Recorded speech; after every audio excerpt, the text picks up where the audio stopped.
जय हिंद दोस्तों। आज पढ़ाने वाले हैं 1857 की क्रांति, जो कि इतिहास में एक महत्वपूर्ण मोमेंट रखता है। अपने इतिहास को एक नई दिशा देता है और इतिहास में एक नई दिशा के साथ साथ ये आजादी की तरफ किस प्रकार से ले गया उसको हम देखेंगे। इसके होने का क्या कारण था, सामाजिक कारण, आर्थिक कारण, राजनीतिक कारण या धार्मिक कारण, कौन से कारण थे। तो चलते हैं दोस्तों, देखते हैं 1857 की क्रांति। तो दोस्तों इसमें देखेंगे हम लोग पहले क्या सामाजिक कारण थे, सामाजिक कारण, आर्थिक कारण, आर्थिक कारण, राजनीतिक कारण, कारण, धार्मिक कारण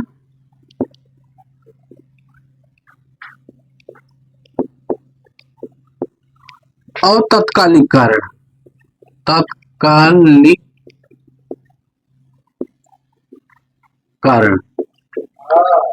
तो दोस्तों सामाजिक, आर्थिक एवं राजनीतिक एवं धार्मिक कारण देखेंगे। उसका तत्कालिक प्रभाव, तत्कालिक कारण क्या था, इस ये सफल क्यों नहीं हो पाई, इसके असफलता के क्या कारण थे, या पूरे देश को अपने सपेटे में नहीं ले पाया, जो कि हमारे एक असफलता की मुख्य विषय रही। इसके बारे में हम लोग पूरा देखेंगे। तो उस समय के वायसराय कौन थे, तो उस समय के वायसराय, सामाजिक पहले कारण देख लेते हैं, वायसराय तो अभी बता देंगे। सामाजिक कारण में छुआछूत, भेदभाव, अंग्रेज भारतीयों को नीचा समझते थे एवं उनसे दुर्व्यवहार किया करते थे। अत्याचार इतना ज्यादा बढ़ गया था कि लोग अपने धर्म को छोड़कर ईसाई धर्म को अपना रहे थे, जबरन धर्म परिवर्तन करा रहे थे। इसके बाद आर्थिक कारण, आर्थिक कारण में देखेंगे कि यहाँ पे लूट बहुत मची हुई थी, लूट यहाँ मची हुई थी। अंग्रेज जितना भी आर्थिक संसाधन था देश का, सब ले जाके अपने देश को लाभान्वित कर रहे थे। तो राजनीतिक कारण में देखेंगे कि हमें हमारे ही देश में आके अंग्रेज हमारे देश में ही हम पे ही राज कर रहे हैं।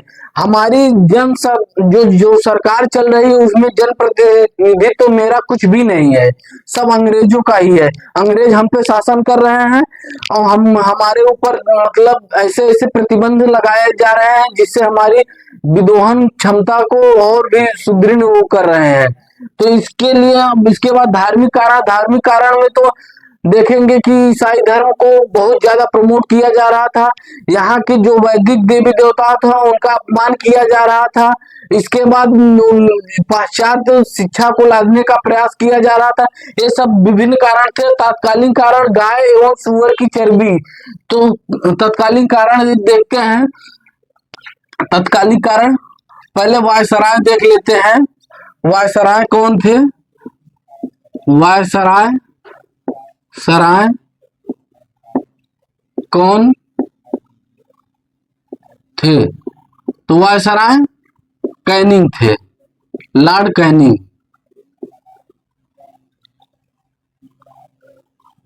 अब ब्रिटेन का प्रधानमंत्री कौन था, ब्रिटेन का प्रधानमंत्री कौन था उस समय, विस्कॉट पामस्टन। पामस्टन।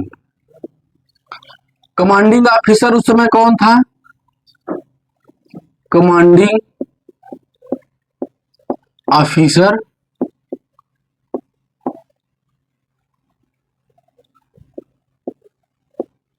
हैसले था, हैसले था।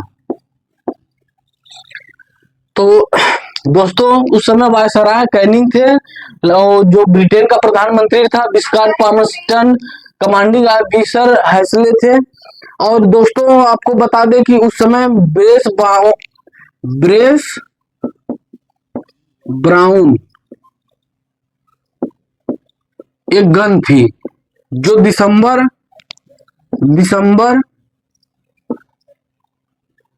1856 तक यूज हो रहे थे। इसके स्थान पे नई एनफील्ड राइफल आई, नई एनफील्ड राइफल आई। तो दोस्तों क्या हुआ कि जब ब्रेस ब्राउन के स्थान पे एनफील्ड राइफल आई तो उसमें जो गोली लगती थी वो सुअर व गाय की चर्बी से उसका कारतूस बना था। उसको पहले दांत से काटते थे, फिर उसको भरते थे, फिर इसके बाद खूनते थे, तब फायर किया जाता था। तो उसमें जो कारतूस लगा था उसका ढक्कन उस समय जो तत्कालिक समय था उसके हिसाब से वो सस्ता पड़ रहा था, गाय और सुअर की चर्बी। तो इस समय उसलिए अंग्रेजों ने उसका ही प्रयोग किया। तो इसके स्थान पे मंगल पांडे ने 29 मार्च को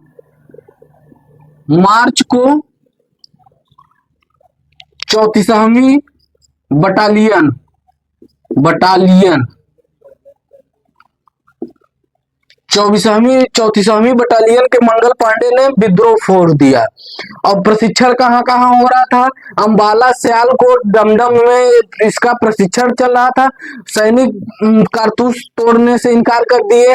मंगल पांडे ने हैसले को गोली मार दी।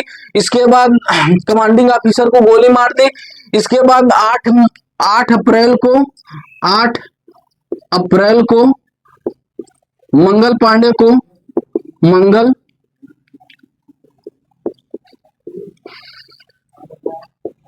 को गोली मार दी, फांसी पे चढ़ा दिया गया। तो इसके बाद जन सैलाब फूट गया।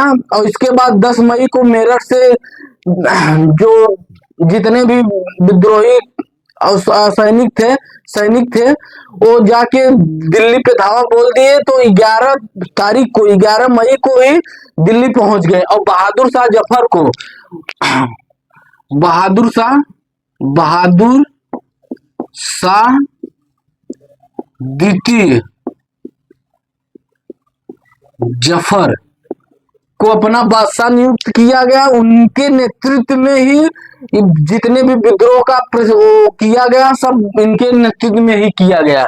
और इसके बाद जब 10 मई को मेरठ पहुंचे, 11 मई को दिल्ली पहुंचे, तो दिल्ली में बहादुर शाह जफर को अपना नेता चुना गया। और इसके बाद विद्रोह जगह जगह पे होने लगा। इसके बाद हम लोग देखते हैं कि कहाँ कहाँ कौन कौन किया था इसका नेतृत्व।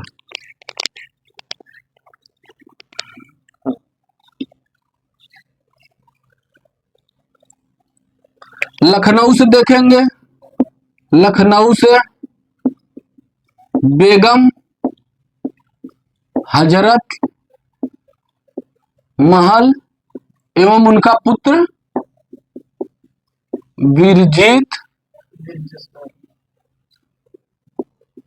विरजिस कादिर।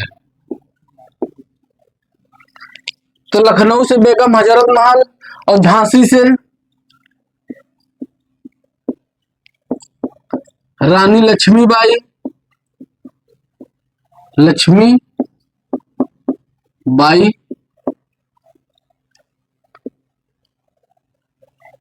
फतेहपुर से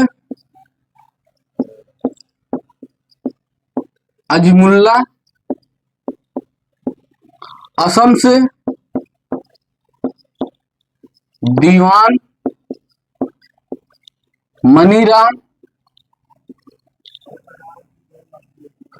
बरेली से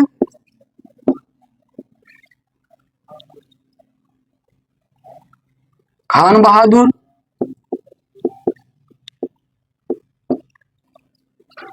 इलाहाबाद से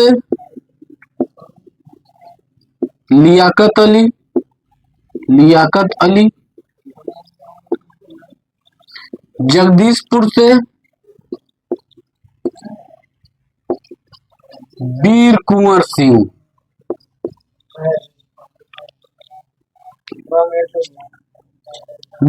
सिंह, इन्होंने लखनऊ से बेगम हजरत महल, उनके पुत्र विरजित कादिर से झांसी की रानी लक्ष्मीबाई और कानपुर से नाना साहब,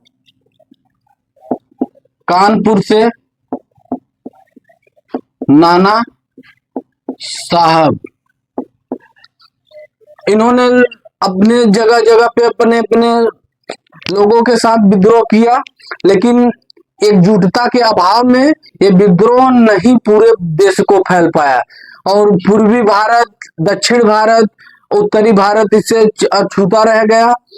थोड़ा बहुत जो अवध का क्षेत्र था इसमें ज्यादा प्रतिरोध हुआ और इसके बाद उत्तर भारत तक ही सीमित रहा। इसके असफलता का कारण, तो दोस्तों जैसा कि हम लोग पढ़ रहे थे कि इसके असफलता का कारण, तो इसके पहले देखेंगे कि कौन कौन ऐसे भारतीय राज्य राजा महाराजा थे जो अंग्रेजों का उस समय साथ दिया। तो उसमें देखेंगे ग्वालियर के सिंधिया। लॉर्ड कैनिंग कह रहा था ना कि अगर सिंधिया युद्ध में भाग ले ले तो हमें कल ही बोरिया बिस्तर बांध के भागना पड़ जाएगा।